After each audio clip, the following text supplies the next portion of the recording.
우리 옆 사람과 인사합시다. 예, 사랑하고 축복합니다. 예, 날씨가 덥다고 좀 처지면 안 돼요. 더울수록 더 힘을 내야 돼. 다시 한번 인사합시다. 당신이 있어서 행복합니다. 내 옆자리에 앉아주셔서 참 행복합니다. 인사하세요, 여러분. 옆자리에 앉아주셔서. 사람이요, 혼자 사는 것보다도 함께 하는 게 더 행복한 거예요. 그죠? 혼자 있으면 외로워요. 나이 드신 분들이 가장 걸리는 병이 뭐냐면 외로움병이에요. 병. 외로우면 찾아오는 병이 뭔지 아시죠? 우울증이 찾아오는 거죠. 근데 내 옆에 누군가 있으면 뭔가 안심이 되고 기대게 되어져요. 그러잖아요. 그래서 될 수 있으면 나이가 들수록 주변에 친구가 많아야 돼. 친구. 그렇죠? 얘기할 수 있는 친구가 많아야 돼. 나는 귀찮아. 그런 사람 우울증에 걸리기 딱 좋은 사람이에요. 그러니까 친구가 많아야 돼. 친구. 그래서 늘 가만히 있지 못. 내가 가만히 있으면 나를 가만히 있지 못하게 만드는 사람들이 좀 있어야 돼. 야, 커피 사줄게 나와. 야, 얘기 좀 하자. 이런 사람이 좀 많아야 돼, 주변에. 그럼 그 사람이 누가 돼야 돼요? 여러분 옆 사람이 돼야 돼요. 이번 주에 만나서 커피 한 잔씩 하기 바랍니다. 말로만 하지 마시고 내가 커피 한 잔 살게. 나와. 이런 교제가 있어야지. 교회에 와서도 뭐 서로 얼굴을 쳐다보고 그냥 그거 얼굴 쳐다보다가 그래? 하고 헤어지면 무슨 의미가 있겠어요. 그죠? 따뜻한 차라도 한 잔 마시면서 얘기를 나누고 그리고 돌아가야 또 삶에 활력이 있지 않습니까? 그래서 여러분 옆에 사람이 있다고 하는 것이 행복한 줄 알아야 돼요. 아멘. 그래서 될 수 있으면 혼자 앉지 말고 같이 앉으세요. 이렇게 같이 앉으세요. 자, 오늘 성경 말씀은 디모데후서 1장입니다. 디모데후서 1장. 자, 디모데후서 1장 1절에서 2절까지 한 목소리로 우리 함께 읽겠습니다. 하나님의 뜻으로 말미암아 그리스도 예수 안에 있는 생명의 약속대로 그리스도 예수의 사도된 바울은 사랑하는 아들 디모데에게 편지하노니 하나님 아버지와 그리스도 예수 우리 주께로부터 은혜와 긍휼과 평강이 내게 있을지어다. 아멘. 이제 디모데전서 강해를 마치고 이어서 이제 디모데후서에 대한 말씀을 이 오후 시간에 함께 나누고자 합니다. 근데 오후 예배에 여러 가지 행사가 많다 보니까 말씀이 자꾸 끊겨지다 보니까 말씀이 이어지지를 못해요. 여러분, 바울은 제1차 또 2차 3차에 걸쳐서 복음을 전한 전도 여행을 떠나게 되어지죠. 그 1차 2차 3차에 걸쳐서 전도 여행을 떠났던 그 기록이 사도행전의 기록이에요. 사도행전. 그래서 사도행전을 보면 바울의 제1차 전도여행과 2차와 3차에 걸쳐서 전도한 소아시아 여러 지역을 다니면서 그리고 유럽에 건너가서 복음을 전하는 그 내용이 사도행전에 자세하게 기록되어 있어요. 1차 전도여행은 소아시아 지역을 중심으로 해서 복음을 전했다면 2차는 소아시아과 그 마게도냐 지역, 이 마게도냐라고 하는 이 지역은 유럽 땅이에요. 소아시아에서 건너간 바로 유럽 땅인데 이 마게도냐 지역의 첫성이 어디예요? 어디에 첫성? 마게도냐에 들어가서 처음으로 들어가서 복음을 전하는 곳이 어디입니까? 빌립보예요. 빌립보. 그래서 마게도냐의 첫성이라고 하는 것은 마게도냐 지역에서 가장 큰 성읍 중에 하나가 빌립보라고 하는 성읍이에요. 그래서 이 빌립보에 들어가서 복음을 전하게 되어지고 그리고 내려가서 아가야라고 하는 지방까지 가서 복음을 전한 것이 2차 바울의 전도 여행이었어요. 그 2차 전도 여행을 마치고 바울은 또 3차 전도 여행을 떠나는데 소아시아와 이 마게도냐 지역을 다니면서 복음을 전합니다. 그러다가 바울은 이제 예루살렘을 올라가요. 근데 예루살렘을 올라갈 때 많은 사람들이 바울의 예루살렘 행을 만류를 해요. 바울을 죽이려고 하는 사람이 있다는 거예요. 그러니까 이번에 예루살렘 가는 것이 위험하니 예루살렘 가는 것을 잠시 보류하고 나중에 좀 예루살렘에 올라갔으면 좋겠다라고 바울을 사랑하는 사람들이 바울의 예루살렘행을 만류합니다. 그런데 바울은 사람들의 만류에도 불구하고 예루살렘행을 감행을 하죠. 그래서 예루살렘에 들어갔다가 예루살렘에서 붙잡히죠. 그래서 바울은 예루살렘에서 붙잡혀서 노마로 압송해 가요. 왜 바울이 노마로 압송해 가는지 아십니까? 바울은 유대인이면서 로마 시민권자예요. 그래서 로마 시민권자이기 때문에 나는 로마의 법에 의해서 재판을 받겠다. 그렇게 해서 바울은 로마 시민권을 가졌기 때문에 로마로 압송되어서 로마의 법에 의해서 재판을 받기 위해서 로마로 가게 되어지죠. 그래서 바울은 AD 61년에서 63년까지 로마 감옥에 투옥이 됩니다. 로마 감옥에 갇히게 되어져요. 그런데 바울의 1차 투옥은요, 마리 감옥이 상당히 자유로운 가택연금 상태였어요. 사람들도 만나게 되어지고 만나서 복음을 전하기도 하고 이런 자유로운 가운데 1차 그 로마 감옥에 투옥이 된 거예요. 그러니까 어떻게 보면 가택연금이라고 할 수 있어요. 그런 바울이 AD 63년에 석방이 됩니다. 석방이 되고 나서 바울은 로마 교회의 후원을 받아가지고 당시 땅끝으로 여겼던 곳, 그게 어디예요? 당시 그 시대의 사람들이 세상 땅끝이 어디냐라고 할 때 그 땅끝을 어디라고 생각했어요? 응? 서바나라고 얘기하죠. 서바나가 뭐예요? 오늘날 스페인이에요. 스페인. 당시 사람들은 세상 땅끝, 이 세상의 땅끝이 어디냐? 그게 서바나, 스페인이라고 생각했단 말이에요. 우리 대한민국의 땅끝이 어디예요? 그걸 어떻게 잘 알지? 대한민국의 땅끝 해남이에요. 해남. 그죠? 그런데 당시 유럽 사람들이 생각할 때 땅끝은 어디냐? 바로 스페인이 세상 끝이라고 생각했어요. 그래서 바울은 복음을 전하는 열정을 가졌거든요. 그런데 그 열정 속에서 내가 반드시 세상 땅끝까지 가서 복음을 전하리라 그랬잖아요. 그래서 오직 성령이 너에게 임하시면 예루살렘과 유대와 사마리아 어디까지? 땅끝. 이게 뭐예요? 누구의 명령이에요? 누구의 명령이에요? 주의 명령이에요. 주의 명령하고 하나님의 은혜 성령을 받게 되면 성령을 통해서 땅끝까지로 내 복음의 증인이 되리라. 이 말씀을 붙잡았어요. 그래서 반드시 내가 땅끝까지 가서 예수의 복음, 생명의 복음, 그 복음을 전하야겠다. 이렇게 생각을 하고 1차 감옥에서 나오자마자 로마 교회 후원을 받아가지고 이 스페인을 향해서 복음을 전하, 땅끝이라고 생각했던 그 스페인을 향해서 복음을 전하러 갑니다. 자, 이렇게 해서 바울은 감옥에 나와서 4차 전도 여행을 하기 시작을 해요. 그런데 오늘 사도행전은 1차, 2차, 3차까지만 기록이 됐고 바울이 이 서바나 스페인까지 4차 전도 여행에 대한 것은 성경에 그 사도행전에 기록되어 있지 않아요. 그러면 4차 전도 여행, 바울이 4차 전도 여행을 간 것을 우리가 어떻게 알 수 있느냐? 바울이 쓴 서신을 통해서 추적해 보니까 바울의 4차 전도 여행을 우리가 추적해서 알 수가 있었던 거예요. 자, 4차 전도 여행 때 쓴 서신이 어떤 서신이냐? 그게 바로 디도서와 디모데 전서였다는 거예요. 디도와 디모데 전서가 4차 전도 여행 속에서 1차 투옥이 되면서 스페인에 가서 복음을 전하는 그 과정 속에서 바울이 디도서와 디모데 전서를 기록하게 되어져요. 자, 4차 전도 여행 중에 이 두 서신을 쓰고 난 다음에 바울은 다시 4차 전도 여행 중에 붙잡혀서 바울이 이제 2차 로마 투옥이 됩니다. 로마에 갇히게 되어져요. 근데 여러분 보세요.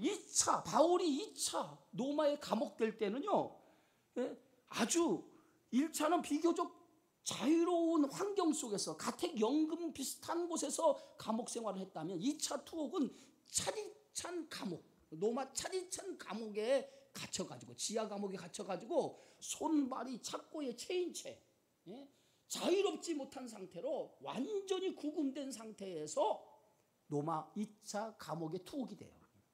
그때 바울은 이렇게 생각했어요. 내가 죽기 전에는 감옥에서 나가지 못할 것 같다. 죽기 전에는 감옥에 나가지 못할 것 같다. 하는 생각을 가졌어요. 그래서 바울은 2차 이 로마 감옥에 투옥되면서 마지막 서신을 써요. 자기의 죽음을 앞두고 내가 이제는 이 감옥에서 다시는 자유로운 몸이 될 수 없다라고 하는 것을 깨닫게 되어지면서 거기서 서신을 써요. 서신을. 편지를 쓴단 말이에요. 그 편지가 뭐예요? 그의 편지가 뭐예요? 바울의 마지막 서신서. 뭐예요? 디모데 후서예요. 디모데 후서. 그래서 디모데 후서에 보면 전제와 같이 내가 죽을 날이 멀지 않았다. 전제는 뭐예요? 내가 제물이 되어서 하나님의 제물이 되어서 죽을 날이 멀지 않았다 라고 하면서 자신의 마지막 심정을 고백하면서 쓴 서신이 누구라고요? 디모데후서인데 이 디모데후서를 쓴 이유가 뭐냐? 자기의 영적인 아들에게 마지막으로 당부하는 글을 쓴 것이 디모데후서예요. 자, 여러분 디모데는 언제 복음을 받아들였나요? 디모데는 언제 복음을 받아들였냐? 여러분 디모데라고 하는 사람, 이 디모데의 어머니는 누구예요? 유니게라고 하는, 어머니는 유니게, 유대인 여자고 아버지는 헬라인이에요. 헬라인. 그러니까 디모데는 유대인과 헬라인 사이에서 태어난 뭐예요? 아들이에요. 아들. 그러면 유대인과 헬라인 사이에 태어났다라고 할 때 이건 뭐예요? 혼혈인이라고 해요. 혼혈인. 오늘날로 말하면 다문화 가정에서 태어난 아들이었다는 거예요. 그래서 오늘 성경 말씀에 보면 사도행전에 보면 디모데후서 1장 5절에 보면 이 믿음은 먼저 내 애조모 로이스와 내 어머니 유니게에 속해 있었더니. 그래서 이 디모데는 할머니의 믿음과 어머니의 믿음의 유산을 물려받은 사람이에요. 할머니의 믿음과 어머니의 믿음을 물려받았어요. 그래서 바울은 오늘 사도행전 16장에 보면 디모데를 만나게 되어지고 바울의 2차 전도 여행 때부터 디모데는 바울과 함께합니다. 디모데는 바울과 함께해요. 그리고 4차 전도 여행 때에 바울은 예배소를 방문했다가 그 예배소 교회의 문제를 듣고 바울이 예배소 교회에 3년 동안 머물러 있으면서 복음을 전했던 그 예배소 교회가 심각한 영적인 문제에 봉착해 있다라고 하는 것을 4차 방문을 통해서 알게 되어져요. 그러면은 오늘 심각한 예배소 교회의 영적인 문제가 어떤 문제였어요? 두 가지 문제였어요. 하나는 율법주의적인 이단 사상이 들어왔고 또 하나는 뭐예요? 지난 우리가 디모데전서에 배운 것처럼 어떤 사상이 물려왔나요? 영지주의라고 하는 이단 사상이 들어온 거예요. 그 두 가지 이단 사상이 교회에 들어와서 성도들을 막 미혹하고 있었단 말이에요. 성도들 신앙을 막 미혹. 오직 구원은 예수 그리스도만을 통해서 구원을 얻는데 뭐요? 어떤 행위를 통해서도 구원을 얻는다라고 하는 율법주의 신앙이 들어왔고 영지주의, 영과 육을 분리하는 이분적인 사고, 영지주의가 영은 선하고 육은 악하기 때문에 육을 방종으로 내버려도 아무런 죄의식을 느끼지 않는다라고 하는 그러한 잘못된 이단 사상이 교회 안에 들어와서 성도들의 믿음을 막 흔들었던 거예요. 바울이 4차 방문할 때 예배소 교회를 방문해 보니까 예배소 교회가 이렇게 영적으로 심각한 위기에 처했던 것을 발견하게 되죠. 그래서 바울이 이 문제를 해결하기 위해서 누구를 그 교회에다 보내냐면 자기와 함께했던 디모데를 예배소 교회의 담임자로 세우고 나와요. 왜냐하면 디모데처럼 신앙이 깊고 디모데처럼 믿음이 깊고 신앙, 학식이 깊고 정확하게 구원의 진리를 아는 그러한 제자가 없었던 거예요. 그래서 디모데를 예배소 교회에 놔두고 목회자를 세우고 바울은 거기서 다른 곳으로 이제 가게 되어지죠. 여러분 예배소 교회 예배소는 소아시아 북쪽 해안가에 있는 항구 도시예요. 여러분 잘 아는 것처럼 항구 도시. 그래서 여러분이 항구 도시의 특징이 뭔지 아세요? 항구 도시. 항구 도시는 여러 나라의 배들이 드나드는 그러한 곳이 항구 도시예요. 그래서 무역이 발달하죠. 많은 사람들이 드나들기 때문에 무역이 발달하고 무역만 발달하는 것이 아니라 많은 사람들, 많은 이방 나라의 사람들이 그 드나들기 때문에 그들이 믿는 신들까지도 함께 들어와요. 그걸 뭐라고 해요? 우상이 함께 들어온 게. 그래서 이 항구 도시의 특징은 우상이 만연한 도시. 그래서 두 가지가 넘쳐요. 첫째는 뭐예요? 돈이 넘치는 도시. 돈이 막 여러 사람들이 무역이 활발하게 거래가 되니까 돈이 넘치고, 또 하나는 뭐예요? 우상이 넘치는 곳이 어디예요? 그게 항구 도시의 특징이라고. 그런데 예배소가 바로 그런 항구 도시예요. 그런데 예배소에 딱 들어가다 보면 딱 높은 언덕에 입이 딱 벌어질 만한 신전이 하나 딱 세워져 있어요. 네? 여러분, 우리가 서울에 가면 제일 높이 보이는 게 뭐예요? 남산타워죠. 그렇죠? 남산타워. 여러분 올라가 보셨나요? 예? 서울에 살면서 남산타워 올라가 보지 못한 사람 많더라고요. 예전에 그 신관희 권사님하고 우리 이명자 권사님이 남산을 올라가 보지 못했다. 그럼 말 나온 김에 남산 갑시다 하고 남산타워에 올라갔어요. 남산타워에 올라가면요, 여자 화장실이나 남자 화장실이 기가 막혀요. 가보셨나요? 왜냐하면 유리로 돼 있어. 그 타워에 남자 화장실과 여자 화장실이 유리로 돼 있어가지고 밖에서 다 보여. 그런데 그 높은 언덕에서 유리로 된 화장실 내가 볼일 보는데 밖에서 볼 사람이 누가 있겠어? 유리로 돼 있어. 여러분 한번 가보세요. 근데 서울 사람도 못 가보더라고. 그런데 이 예배소라고 하는 곳에 가면요, 딱 들어가죠. 예배소 항구 도시를 딱 도착하면 그 높은 언덕에 어마어마한 신전이 하나 있어요. 신전이. 세계 7대 불가사의 중에 하나인 신전이에요. 무슨 신전일까요? 여러분 무슨 신전이에요? 성경을 잘 읽은 사람들은 알 텐데 아담의 신전이에요. 아담의 신전. 아담의 여신의 신전이에요. 아담의 여신을 섬기는 신전이 세계 불가사의 중에 어마어마한 성전이 그 언덕 위에 세워져 있어요. 여러분, 아담의 여신은 풍요와 다산의 여인이에요. 가슴이 몇 개인지 알아요? 24개. 24개의 여자 가슴을 달고 있어요. 그게 아담의 여신의 형상이에요. 그러니까 그 아담의 여신이 뭐냐? 풍요를 가져다는 여신, 그 자녀를 많이 생산하는 여신이라고 생각해서 오늘 이 예배소 사람들은 이 아담의 신전을 세워놓고 그 아담의 여신을 섬기게 되어지는데, 그런데 그 예배소에 들어가면 대부분 그 예배소에 사는 사람들이 뭐 먹고 사느냐? 아담의 신전 그 우상을 만들어서 그걸 관광객들에 대해 사고 파는 거예요. 그것을 통해서 먹고 살아요. 관광업을 통해서 먹고 살아. 그러면 예배소에 가면 아담의 여신의 그 우상 그 신상을 조각으로 새겨놔. 은장색을 파는 사람이라고 했죠. 예?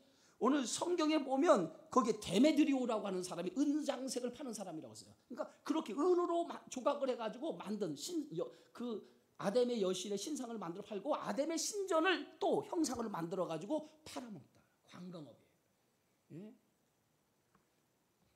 그런데 이 아담의 신전에 가면요, 그 아담의 여신에 가면 수백 명의 신전 창기들이 있어요. 신전 창기들. 그래가지고 그들은 뭐예요? 신전 창기들이 뭐냐? 아담의 신전에 올라가는 사람들과 교접을 해.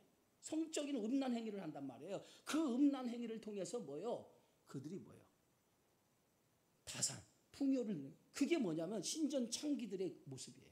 그러니까 어떻게 보면 대단히 많이 타락한 도시라고 볼 수 있어요. 그리고 여기에는 수많은 제사장들이 있고 거기에 불 붙여 사는 수많은 식솔들이 있어요. 그게 이 예배소 도시를 형성하고 있는 그러한 곳이다. 그러니까 얼마나 음란과 타락의 도시, 그게 뭐예요? 예배소라고 하는 도시였다는 거예요. 예? 그런데 바울이 이곳에 들어가요. 이곳에 들어가 3차 전도 여행 때 바울이 예배소에 들어가요. 예배소에 들어가서 이곳에서 뭘 해요? 복음을 전하기 시작해요. 복음을. 3차 전도 여행에 우상이 만연한 이 예배소 지역에 들어가서 바울이 복음을 전해요. 그래서 바울이 이 예배소에 몇 년을 머무냐? 다른 지역은 뭐 일주일, 2주일, 길어야 1년인데 오늘 바울은 이 예배소라고 하는 타락한 우상의 도시 예배소에 들어가서 몇 년 머무는지 아세요? 3년 동안 머물러요. 3년을 머물면서 이곳에다 뭐요? 복음을 전하기 시작해요. 근데 2년을 어디서 전하요? 두란노 서원이라고 하는 곳에서 복음을 전하기 시작했다.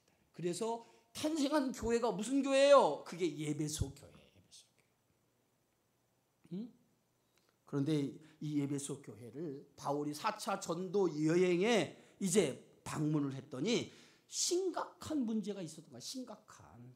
예? 율법주의와 영지주의 이단이 들어와서 교회가 대혼란을 겪고 있는 것을 발견을 하고 바울이 이 문제를 해결하기 위해서 자신의 영적인 아들 누굴 거기다 담임자로 세우고 나왔다?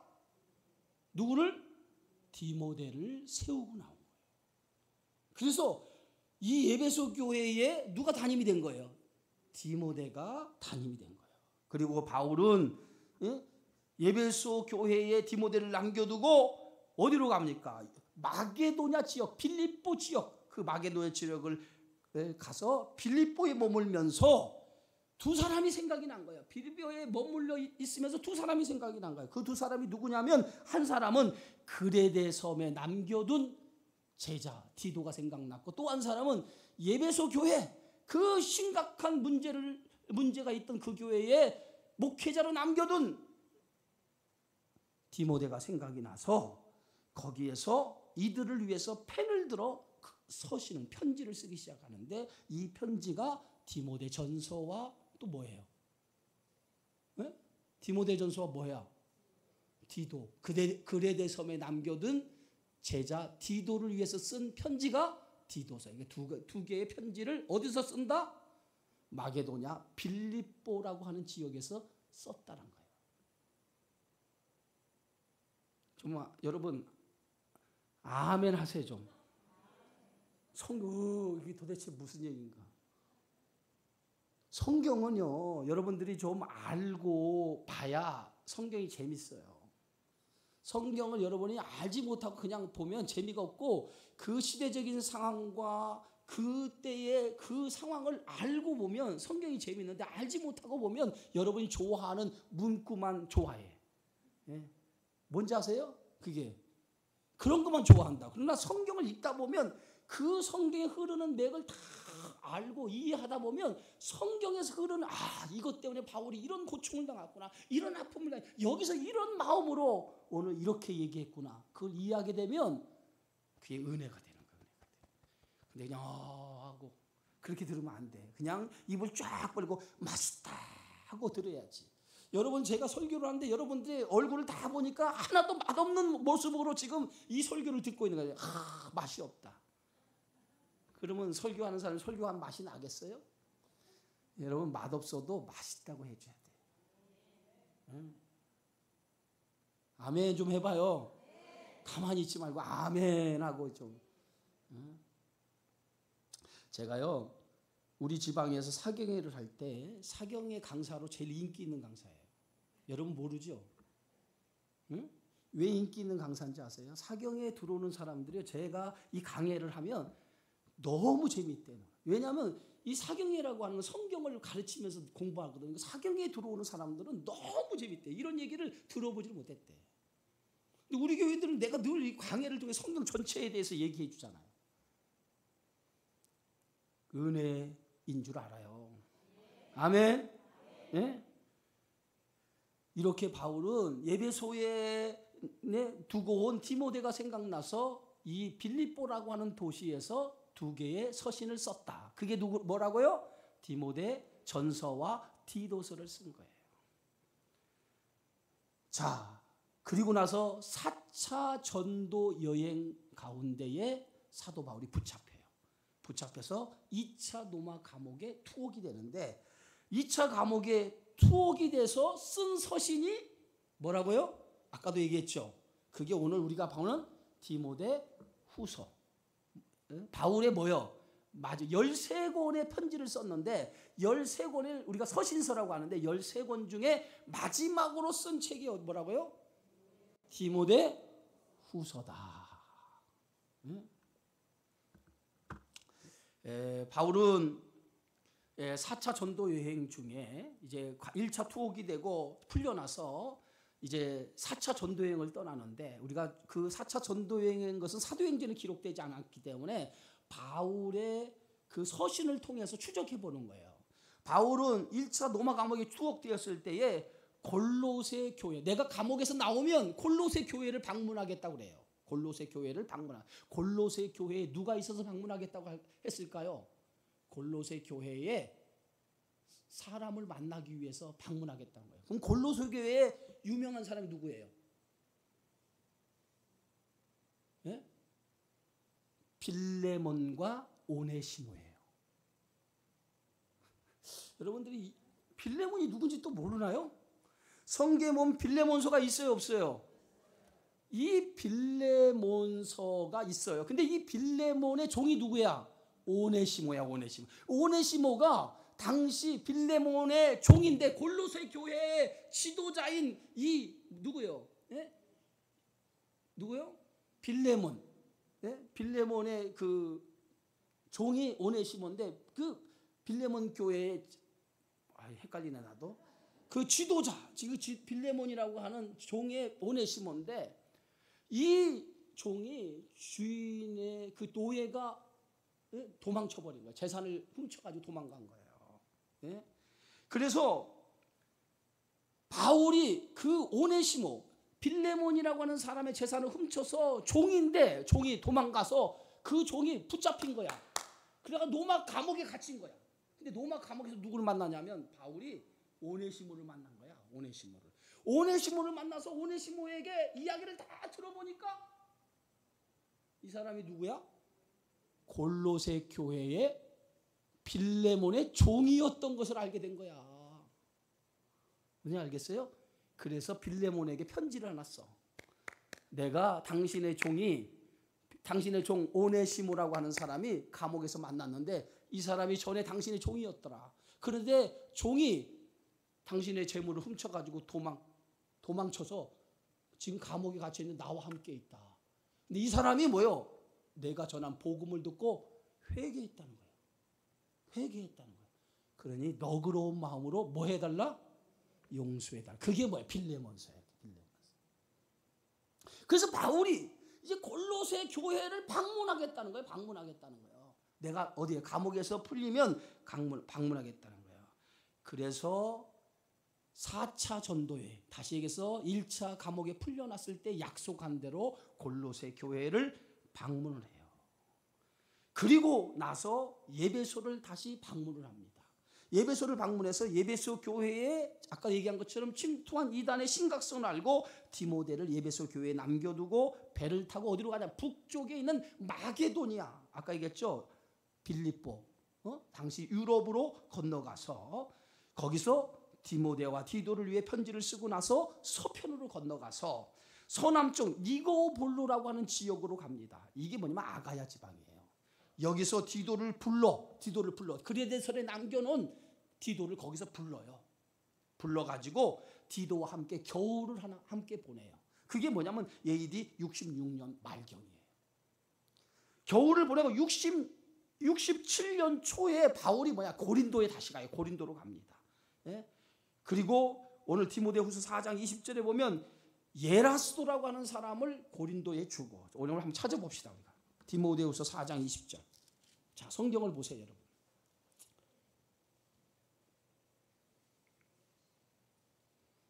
자, 4장 20절. 자, 찾으셨나요? 시작 읽어봅시다. 시작. 에라스도는 고린도에 머물러 있고 두로비보는 병들어 밀레도에 두었노니. 그랬어요. 여기서 이렇게 써요. 에라스도. 이 에라스도는 어디에 머물러 있어요? 고린도에 머물러 있고 66년 말경에 AD 67년 초에 디도와 함께 겨울을 보내고 나서 고린도로 가서 거기에 머뭅니다. 거기에서 에라스도라고 하는 제자를 고린도에 두고 자신은 두로비보는 병들어 어디를 갔다? 밀레도에 두었다라고 얘기해요. 자, 밀레도가 어디예요? 밀레도.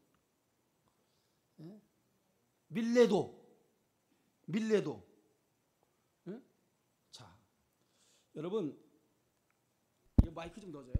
이 밀레도라고 하는 곳은 바울이 3년 동안 예배서 사역을 마치고 그리고 이제 예루살렘으로 가기 위해서 예루살렘으로 그 가뭄이 들어서 예루살렘 교회가 흉년 때문에 크게 어려움을 당할 때 아시아 여러 교회에 연보를 거둬 가지고 예루살렘으로 갈 때에 그때에 바울이 이 밀레도라고 하는 곳에 에베소를 떠나서 밀레도라고 하는 곳에서 누굴 부르냐면 에베소 교회의 장로들을 불러요. 이렇게 지도자 3년 동안 목회했던 그곳에서 장로들을 불러요. 그리고 그곳에서 뭐예요? 그 장로님들에게 부탁을 해요. 내가 에베소 교회를 떠나고 이제 나는 복음을 위해서 예루살렘을 가는데 이 에베소 교회가 장차 사나운 이리가 교회 안에 들어와서 교회를 어지럽게 할 때가 있을 것이다. 그러니 그때를 위해서 장로님들이 하나님의 말씀, 진리의 말씀으로 이 교회를 든든히 지켜달라고 부탁을 해요. 그리고 기도해주고 자신이 떠나요. 그 장소가 어디야? 그 장소가 밀레도라고 하는 곳이에요. 밀레도라고 하는 거예요. 사도행전에 보면 기록되어 있어요. 그 장소가 밀레도예요. 그런데 바울이 4차 전도 여행을 하면서 다시 어디로 가요? 밀레도라고 하는 곳에 가게 되었잖아요. 그 밀레도에 누굴 두었다는 거예요? 오늘 성경의 말씀 보니까 4장 20절에 밀레도에 누굴 두었어요? 4장 20절에 뭐라고 써 있어요? 밀레도 트로비모는 병들어서 밀레도에 두었노니 그랬어요. 그리고 나서 디모데후서 4장 13절을 보세요. 4장 13절. 자, 4장 13절. 디모데후서 4장 13절. 함께 읽습니다. 시작. 내가 올 때에 내가 들어와 가보의 집에 둔 겉옷을 가지고 오고 또 책은 특별히 가죽 종이에 쓴 것을 가져오라. 바울이 마지막 서신이라고 그랬죠. 근데 이 마지막 서신에서 뭐라고 하냐면 내가 올 때 누굴 향해서 얘기하는 거예요 지금? 누굴 향해서 얘기하는 거예요?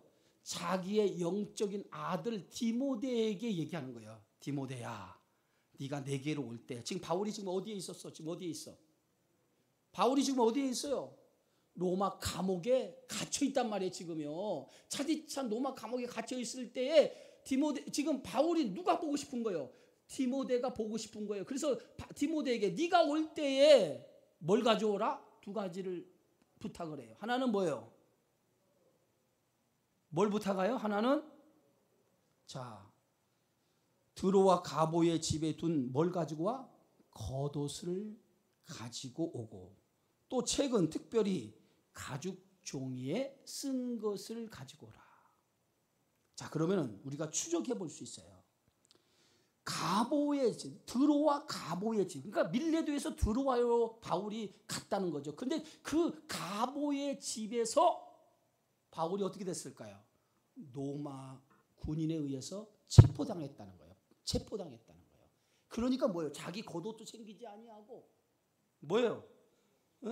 자기가 특별히 가죽 종이에 쓴 것도 챙기지 않고 그냥 갑자기 붙잡히니까 그냥 겉옷을 놔둔 채 가죽 종이에 쓴 채 이 쓴 책을 놔두고 붙잡혀 갔다는 거예요. 그러니까 지금 바울이 뭐예요? 겨울이 오기 전에 내가 감옥에서 겨울을 보낼 것 같은데 겨울이 오기 전에 가죽 옷을 가지고 오라는 거예요. 내가 거기에 놔뒀던 갑오집에서 놔뒀던 가죽 옷을 가지고 오고 내가 쓴 그 편지를 가지고 오라는 거예요. 그걸 누구에게 부탁을 해요? 디모데에게 부탁을 했다는 거예요. 여러분 이것이 뭐냐면 바울이 4차 전도 여행 중에 어떻게 붙잡혔는가를 추적해서 알 수 있는 단어가 여기에 기록되어 있는 거예요. 그러니까 바울은 어디에서 붙잡혀요? 드로아에서 붙잡혀서 로마 감옥으로 가게 되어졌다. 자, 그런데 왜 바울이 2차에 그 로마 그 군인들에 의해서 붙잡혔을까? 왜 붙잡혔을까? 이유가 있을 거 아니에요. 예? 이유가 있었을 거 아니야. 바울이 체포된 이유는 뭐냐면 당시 로마 시내에 큰 화재가 났어요. 로마 시내에 큰 화재가 났어. 이 화재를 우리는 일명 네로가 로마 시내를 불질렀다. 예? 대형 화재. 그래서 이 네로가 당시 그 로마의 황제가 네로인데 네로가 정신병자 사이코 환자라는 거예요. 사이코 환자인데 이 네로가 로마를 불태워버린 거예요. 그런데 사람들이 이 네로가 로마 시내를 불태웠다라고 모든 화살이 누구에게 돌아가는 거야? 네로에게 돌아가니까 네로가 그 시선을 돌리기 위해서 이 로마의 화재 사건을 누가 일으킨 것이다?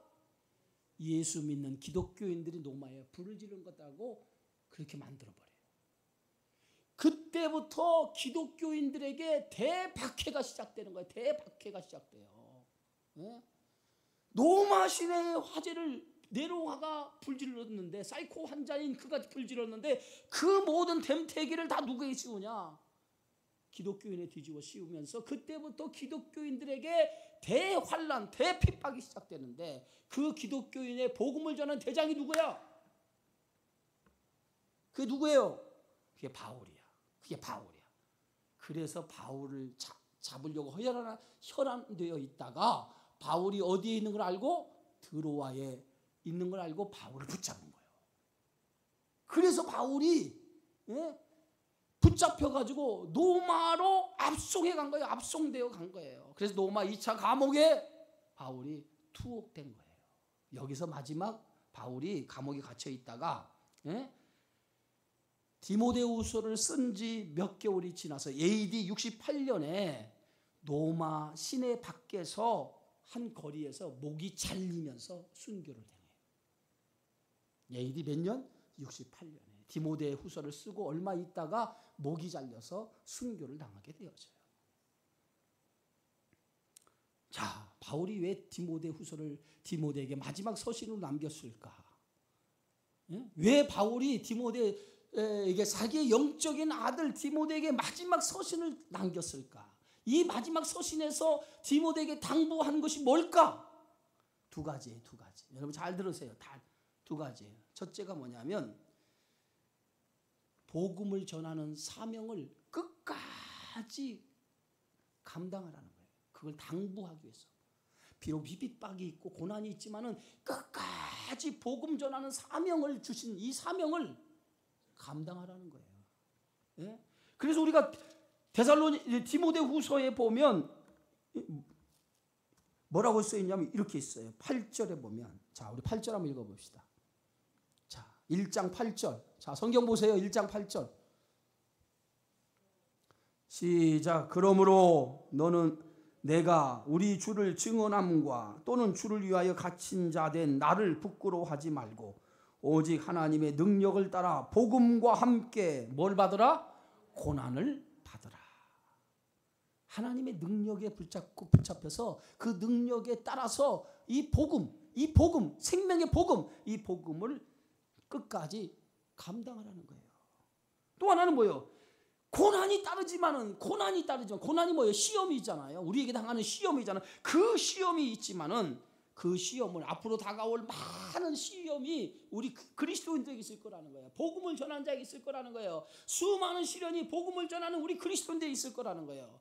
그 시련을 믿음으로 잘 감당하고 잘 준비해서 그 시험을 이겨나가라는 거예요. 이겨나가라는 거예요. 그것을 당부하기 위해서 이 두 가지를 당부하기 위해서 뭘 썼어요? 디모데후서를 디모데에게 쓴 거예요. 어찌 보면 이 두 가지는 디모데에게만 주신 말씀이 아니라 우리에게 주신 말씀 아니에요. 예? 끝까지 복음 전하는 사명을 감당해라. 어떤 시험과 어떤 고난이 오더라도 그 고난을 잘 이겨서 끝까지 복음을 전하라. 이것이 오늘 디모데에게 주신 말씀이지만은 저와 여러분에게 주신 생명의 말씀인 줄 믿습니다. 자, 그래서 오늘 바울은 1절과 2절 바울이 자신의 사도권에 대해서 얘기를 해요. 그게 오늘 본문의 말씀이에요. 1절 짧은 내용이죠. 짧은 내용. 예? 여러분 바울이 오늘 성경을 1절 보세요. 하나님의 뜻으로 말미암아 그리스도 예수 안에 있는 생명의 약속대로 그리스도 예수의 사도된 바울은 그랬어요. 바울이 항상 내가 사도라고 하는 이 인사말에 사도된 바울이라고 하고 썼을 때는 항상 바울의 사도권에 시비가 붙었을 때에 바울의 사도라고 하는 것을 밝히고 있어요. 응? 바울은 자신의 사도권이 사람을 통해 사람이 준 것이 아니라는 거예요. 바울의 사도권은 어디서부터 온 거예요? 여러분 바울의 사도권은 어디서부터 온 거예요? 하나님께서 하나님의 뜻으로 말미암아 말씀한 거죠. 하나님께서 바울을 뭐로 세운 거예요? 사도로 세웠다는 사도. 여러분의 직분을 줬는데 그 직분이 누가 준 거예요? 하나님이 주신 거예요. 할렐루야. 그러면 사도가 된 것은 뭐냐? 하나님이 주신 것이라 하나님이 주신 거예요. 예? 내가 사도가 된 것은 내가 뭐 돈이 있어서, 어떤 지식이 많아서, 내가 어떤 열심이 있어서, 학문이 많아서 내가 사도가 된 게 아니라는 거예요. 누가 주었어요? 하나님이 주신 것이라는 거예요. 여러분의 직분은 여러분들이 잘나서 준 것이 아니라 하나님께서 주셨다라고 하는 그러한 믿음이 있기를 주의 이름으로 축원합니다. 그러니까 그 직분에 대한 여러분들이 자부심을 가져야 돼. 자부심. 나에게 직분을 준 것은 사람이 준 것이 아니라 하나님께서 주셨다라고 하는 이 자부심이 있어야 돼요. 그래서 사도 바울은 하나님의 뜻을 따라 주어진 사도권이라고 얘기해요. 예? 그래서 선하신 하나님의 계획과 섭리 가운데 주어졌다는 거예요. 예? 그래서 부활하신 예수가 직접 자신에게 사도로 임명한 거죠. 그게 뭐예요? 사도행전 9장 15절이죠. 뭐라고 써 있습니까? 9장 15절에 주께서 이르시되 가라. 이 사람은 내 이름을 이방인과 임금들과 이스라엘 자손들에게 전하기 위해 택한 뭐예요? 나의 그릇이다. 그릇이니라 이렇게 얘기하잖아요. 두 번째는 뭐예요? 생명 안에 있는 생명의 약속대로 그리스도 예수의 사도된 그리스도 하나님의 뜻으로 됐고 생명의 약속대로 그리스도 예수의 사도가 되었다 그랬잖아요. 예? 이게 뭐예요? 십자가에서 당신의 생명을 내어주신 거예요. 예수님이 우리를 위해서 생명을 내어주셨어요. 그 내어주심을 통해서 우리가 하나님의 자녀가 됐고 그 내어주심이 뭐예요? 복음이에요. 복음을 전하기 위해서 사도를 세웠다는 거예요. 예? 하나님이 우리를 자신의 생명을 내어주셔서 우리를 자녀로 삼으시고 우리를 통해서 당신의 생명을 내어주신 그 사랑을 전하라고 우리를 뭐예요? 일꾼을 세우셨다는 거예요. 그게 바울의 고백이에요. 예? 자신의 이름을이나 돈을 벌기 위해서 세운 게 아니라 오직 뭐야? 복음을 전하라고 하나님이 사도로 세우셨다는 거예요. 예? 자, 그럼 2절 보세요. 2절에 이렇게 써요. 사랑하는 아들 디모데에게 뭐 한다? 편지한다 그랬어요. 자, 그러면은 오늘 디모데전서 1장 1절에는 뭐라고 쓰여 있냐면 오늘 여러분 디모데전서 1장 1절에는 이렇게 말하고 있어요. 우리 구주 하나님과 우리의 소망이신 그리스도 예수의 명령을 따라 그리스도 예수의 사도된 나 바울은 믿음 안에서 참 아들 된 누구에게? 디모데에게 뭐 한다? 편지한다. 그런데 오늘 이 디모데후서는 믿음 안에서 참 아들 된 디모데에게 편지한다고 했는데 오늘 디모데후서는 뭐라고 얘기했어요? 사랑하는 아들 디모데에게 이렇게 했어요. 예? 이것은요 사랑하는 아들 디모데라고 하는 말은 뭐냐면 사랑이 뭐예요? 아가페죠. 그죠? 하나님의 사랑을 아가페토라고 이렇게 쓰여 있어요. 그건 뭐냐면 그냥 디모데를 사랑하는 것이 아니라 사랑을 넘어서 디모데에 대한 사랑을 넘어서 자기의 영적인 아들이지만은 디모데에 대한 존경스러운 마음. 예? 디모데를 사랑하는 것으로 끝나지 않냐고 디모데가 나이 어리지만은 그 디모데를 존경하는 마음까지 담아서 디모데를 향해서 편지를 쓴다는 거예요. 그러니까 바울은 뭐예요? 지금 디모데가 단순히 영적인 아들이 아니라 존경하는 마음이 있다. 믿음 안에서 존경하는 사람이라는 거예요. 그러면서 이렇게 얘기하죠. 하나님 아버지와 그리스도 예수 우리 주께로부터 뭐가 있어? 세 가지를 얘기하죠. 따라서 은혜, 긍휼, 평강. 이 세 가지가 있어요, 여러분. 은혜와 긍휼과 평강이 있어요. 은혜와 긍휼과 평강. 이건요 대단히 중요한 거예요. 여러분 마지막에 이제 설교 다 끝났어요. 대단히 중요한 거예요. 여러분 이 은혜, 긍휼 이게 평강인데 다른 서신서에는 긍휼이라고 하는 말 대신에 은혜와 평강이 너희에게 있기를 원한다 그랬어요. 이게 순서예요, 순서. 대단히 이게 거꾸로 되면 안 돼요. 평강, 은혜, 긍휼 이거 안 돼요. 은혜와 긍휼. 이 은혜가 뭐예요? 값없이 거저 주시는 은혜예요. 하나님의 은혜로 자녀가 되었을 때 그 자녀에게 임하는 것이 뭐냐? 평강이에요, 평강. 그렇죠? 우리가 예수 안에서 평강을 얻는데 그 평강은 그냥 얻어지는 게 아니에요. 예수 그리스도의 십자가의 구속의 은혜가 있을 때 평강을 얻는 거예요. 그 은혜가 없으면 평강을 얻지 못해요. 그래서 은혜가 임하면 반드시 뭐가 임한다? 평강이 임해요. 여러분이 마음에 평안이 없다고 하는 것은 하나님의 은혜가 내 안에 임하지 않았기 때문에 평강이 임하지 않는 거예요. 하나님의 은혜가 임하면 여러분 안에 있는 어둠이 물러가게 되어져요. 여러분의 안에 있는 악한 것들이 다 물러가요. 여러분의 안에 있는 근심과 염려가 물러가요. 그래서 내 마음에 불안하던 마음, 내 마음에 여러 가지 상처로 찢겨진 마음들이 하나님께서 치료해 주셔서 평강이 찾아오는 줄 믿습니다. 그래서 은혜가 임하면 반드시 은혜가 임한 곳에는 뭐가 찾아와? 평강이 찾아오는 거야. 평강이. 여러분 안에 평강이 있습니까? 여러분의 평강이 있어요? 평강이 없다면 하나님의 은혜가 없다는 거예요. 은혜가 없다면 기도해야 돼. 기도해야 돼. 하나님 앞에. 하나님 은혜 주옵소서. 내게 은혜 주옵소서. 내 마음에 여러 가지 마음에 평안하지 못해서 내 마음이 세상의 것으로 염려와 근심 온갖 것으로 두려움에 사로잡혔습니다. 하나님 내 마음에 은혜를 주옵소서. 은혜를 주옵소서. 은혜를 주옵소서. 은혜를 받아야 돼 여러분. 예수 믿는데 밤낮 여러분 은혜가 없으면 신앙생활이 피곤한 거야. 신앙생활이 지치고 힘든 거야. 은혜가 있으면요 독수리가 날개친 것 같아. 피곤치 아니야. 곤비치 아니하는 거야. 할렐루야. 성도는 은혜가 있어야지. 은혜가 없으니까 막 말씀을 듣는 것도 막 이게 지겨운 거야. 막 몸살이 나는 거야. 지겨워. 몸살이 나서 어찌할 줄 모르는 거야. 은혜 있어 봐요. 여러분 이천성 목사 연세중앙교회에서 이천성 목사가 윤석전 목사님이 설교하는데 윤석전 목사님이 설교가 보통 2시간이야. 몇 시간? 2시간이에요. 성도들이요 한 사람도 움직이지 않아. 그냥 눈이 또렷또렷하면서 말이야. 그 윤석전 목사님의 설교를 그냥 초롱초롱 들으러 아멘 하고 들어요. 제가 보면 설교 들을 때 보면은 대부분 뭐예요? 더 이상 얘기 안 할게. 제가 윤석전 목사가 아니어서 그런 줄 알아. 아니어서 그런 줄 아는데 여러분 은혜가 넘치면요 내 안에 있는 생명이 막 움직인다니까.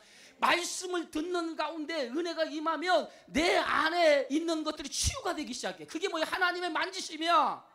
하나님의 만지심이 있어야 돼. 예배 중에 하나님의 만지심이 있을 때 내 안에 있는 어둠의 영이 떠나가고 치료가 돼야 되잖아. 말씀의 능력이야. 그게 말씀의 능력. 그래서 은혜가 임하는 거예요. 말씀 중에 하나님의 말씀, 이 말씀 중에 하나님께서 여러분을 만지시기 시작하는 거야. 그래서 여러분 안에 있는 어둠의 것들을 뽑아내고 그 안에 뭘 준다? 평강을 주는 거야. 평강을 주는 거예요. 그래서 예배가 쫙 들어가면 막 기쁘고 즐겁고 어찌할 수 없는 거예요. 그러한 기쁨의 감격이 여러분 안에 일어나야 돼. 부흥회 때만 아멘 하지 말고. 부흥회는요 남의 목사가 와서 1년에 한 번 자기 레파토리 가지고 설교하기 때문에 얼마나 편한지 몰라. 저도 부흥회 가면 할 얘기 많아. 내가 여러분에게 할 얘기를 못하는 이유가 뭐냐면 저는 설교를 매일 하니까 한 것도 하고 또 할 수가 없으니까 늘 새밥쳐서 하다 보니까 힘든 거야. 그러나 부흥회 간 사람은요 자기 설교 중에 엑기스만 딱 뽑아서 설교하기 때문에 은혜 안 받을 일이 어디 있어. 낯선 설교 처음 듣는데 이야 설교 잘한다. 저도요 다른 데 가서 설교하면 기가 막히게 한다고 그래. 은혜 받아야지. 은혜.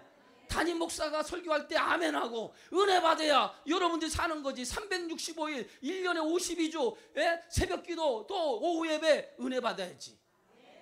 그렇죠? 그래야 우리의 영혼이 치유받아요.